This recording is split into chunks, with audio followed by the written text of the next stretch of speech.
Well, I could pretty much not preach and just let the children's time lesson that Dee shared serve as our image for the day. In fact, I could probably just tear up maybe half the sermon.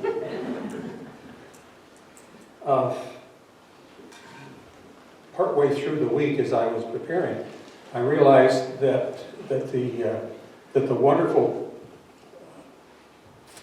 passage from the book of Amos about the plumb line wasn't going to work, and so I just threw that away. And the sermon isn't about an off-center potter, as it suggests, nor the plumb line. It's an off-center pot and the servant. So other than that, everything is just the way I planned it.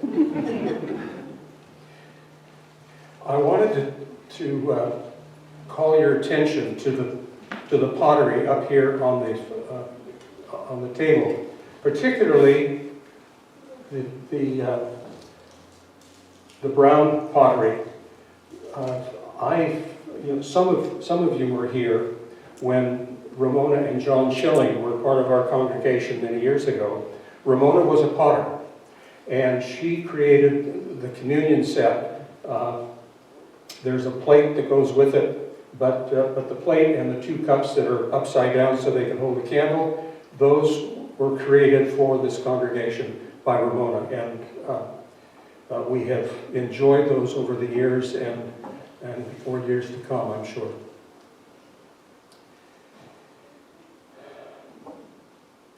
In April and May of 1988, I was a student of pottery making. And to this day, I sometimes regret that I didn't stay with it after we moved that June here to Sandpoint. I found the art both fascinating and frustrating. Every week, my time at the potter wheel reminded me that my perfectionist tendencies were absurd. I was graciously invited by my teacher, Fred Dybel, to explore my imagination and my limited creative skills. He smiled a lot, in compassion, I'm sure. So I'm not surprised that I continue to be drawn to the mention of potters and clay in the Bible. I think it's a marvelous image. Today's passage from Jeremiah is perhaps the most famous, but not the only reminder to the people of Judah and Israel that God is the potter and we are the clay. Not surprisingly, there's much more going on in this particular story than a simple potter shaping pots. But let's start with a mini lesson on pot throwing. And before we look at Jeremiah's story, clay needs to be pliable. Dee was mentioning that a little bit. Before it can be shaped into any form, whether it's a pot or a cup or a bowl. So a first important step is what the potters call wedging the clay. This happy lady is wedging the clay. We bread bakers would call that kneading the dough. How many bread bakers are here today? So you've kneaded the dough. The wedging of new clay or recycled clay makes it more pliable. It removes air pockets in the material. It basically ensures a consistent, a uniform consistency in the clay, so that it will create as good a vessel as possible. Once the clay is on the wheel, it needs to be centered so that the clay is balanced all around. Centering techniques may vary, but they always involve creating a hole, as Dee was mentioning, in the middle of in the center of the clay. Fortunately, there are techniques to recenter the clay once it gets out of balance. Mine got out of balance a lot. But it's pliable, it's shapy, you can shape it and get it back into center. Sometimes those efforts don't work and you just have to start over again. Or work with what you have and create something else out of that imperfect lump of clay.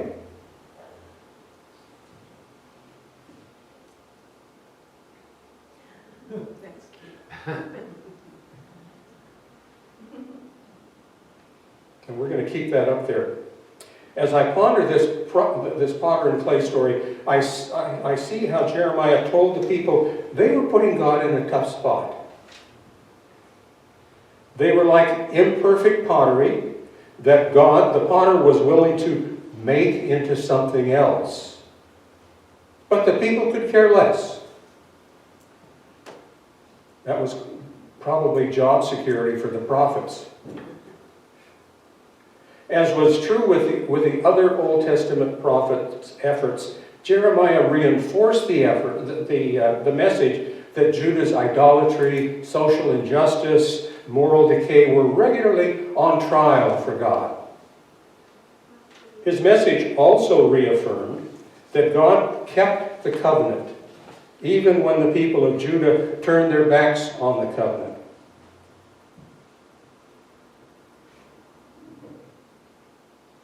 Jeremiah was a frustrated prophet from the kingdom of Judah. From 626 BC, I don't expect you to remember these things, but just to put in time context, from 626 BC until after the fall of Jerusalem and the destruction of Solomon's temple in 587, quite a few years, he told the people God was very willing to forgive Judah's disregard and disrespect. But they needed to be pliable. They needed to be ready to be remolded. Any punishment that happened would be a direct result of the people saying no to God rather than God saying no to Judah. That's an important thing to remember. Well, as it happened, they kept saying no. The Babylonian exile, which lasted from roughly 605 BC to 538, was the result of the people saying to God, forget it. We're going to do things our way. Well, we're used to thinking of Old Testament prophets as simply being quick to anger. We remember their words, usually, the words that, their words of wrath on behalf of God who they would easily portray as a God of wrath. But our memories will only capture part of the truth if we just stay on that wrath run. In 1 Corinthians 13, verse 5, Paul declares that love is slow to anger. He doesn't say love never gets angry, but only that the anger is directed toward resolving wrongs, not pouring gas on the fire. It's too easy that we forget the Old Testament prophets took a while to get to that point where their anger was tempered with something else. But they got there. When we think of those 30-plus men and women, yes, there were actually 7 women identified as prophets. We too often think only of their fierce anger that's reflected in their images of the angry God. In a new book that's to be published on the 4th of March, Richard Rohr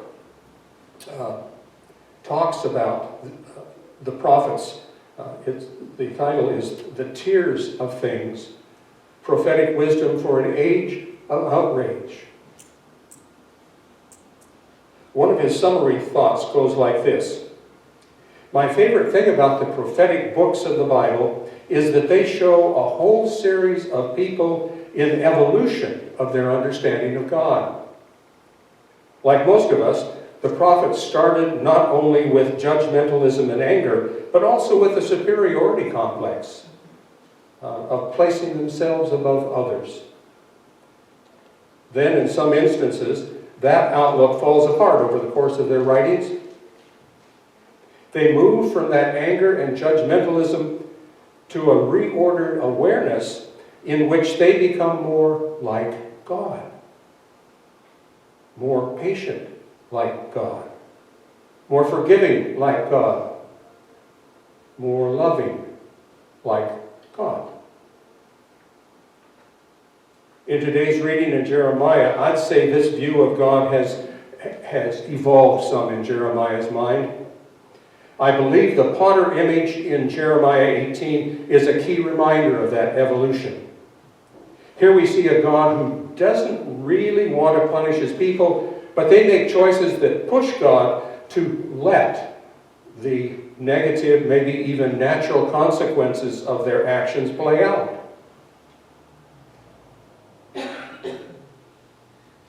Rohr also summarizes the prophet's evolution this way in his new book. Eventually, the prophet stops standing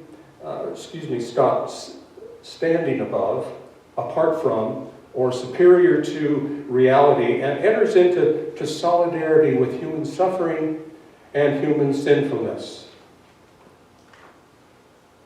That's when they begin to move toward a servant mentality. Father Rohr reminds his readers that sin is not so much malice as woundedness. Sin is suffering. Sin is sadness. Rohr also then says Jesus fills this servant role throughout his life by touching lepers and eating with sinners.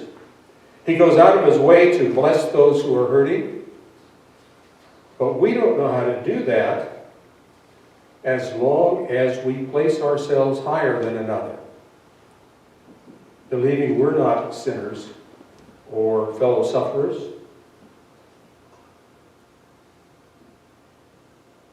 I think this is a good place to remind ourselves that the prophets also became servants, not only of God, but of the people that they spoke to, that they preached at.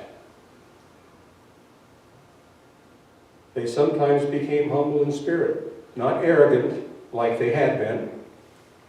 They sometimes saw themselves as fellow sufferers with the very people they were challenging.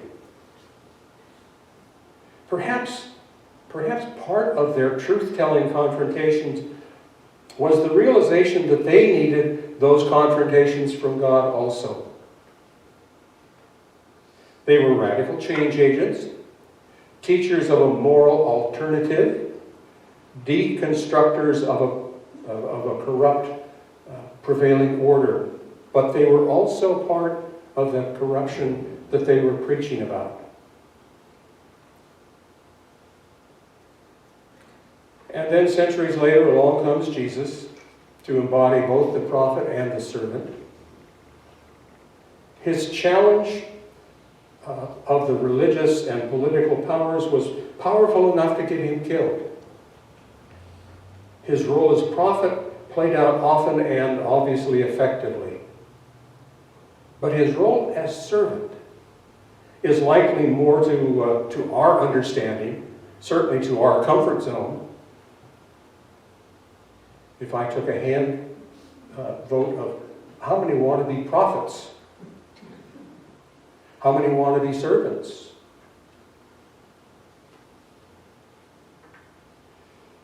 Prophets would lose every time.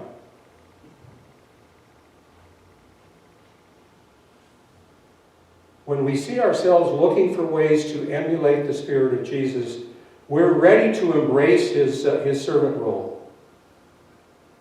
It embodies his God-given humility and his God-given passion for justice and compassionate treatment of all people.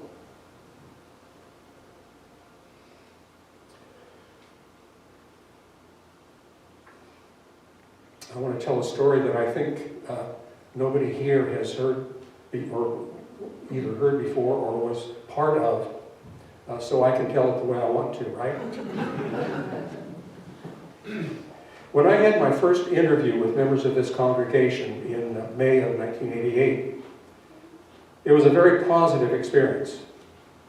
Very unlike a similar interview I'd had only 2 weeks before with a Methodist congregation in Spokane.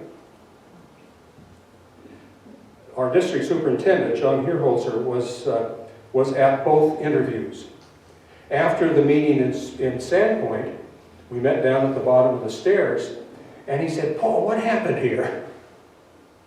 Why was this meeting so much better than the one before?" In that moment, all I could think of saying was, these people want to be the church. I sensed it in May of 1988. And I'm more convinced of it after these 36 plus years of living and serving with this congregation.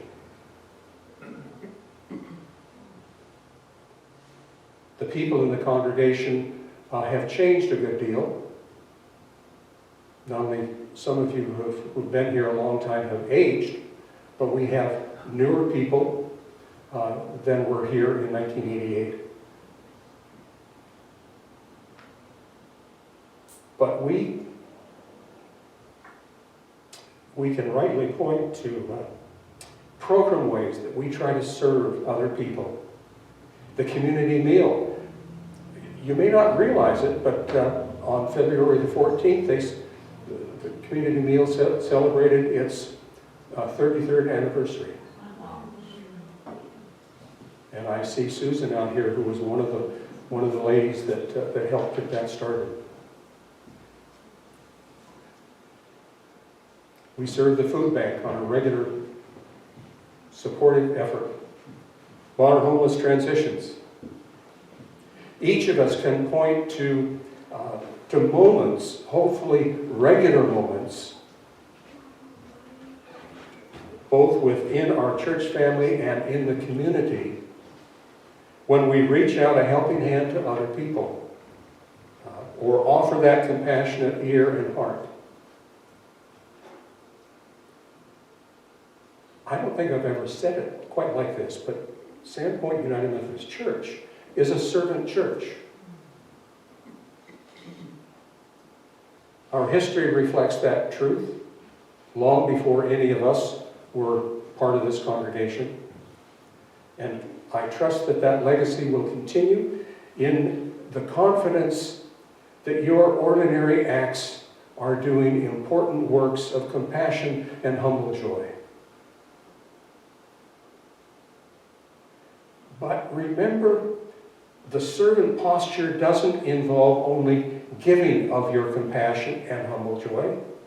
It also requires us to receive compassion and humble joy from others. Sometimes within our church family, sometimes within the community, wherever it's natural to be in relationship. That seems to be central in the story from John 13 that Dee read just a few moments ago. Peter didn't understand why Jesus was kneeling in front of him, ready to wash his feet. "You must let me do this if you want to continue to be my disciple, Peter." Disciple, student, learner of the ways of God in the lives of persons. Well, that caught Peter's attention.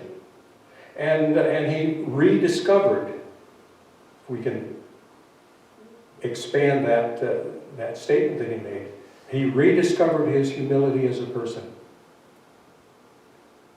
I lovingly suggest that if you haven't recently identified with Peter in this way, you're not alone. But we are like Peter. We're not centered to be perfectly shaped by the potter. And we don't need to fall into the trap thinking that we need to be. As a finished product, we're more like the cups on the screen. We need those reminders, gentle and not so gentle at times.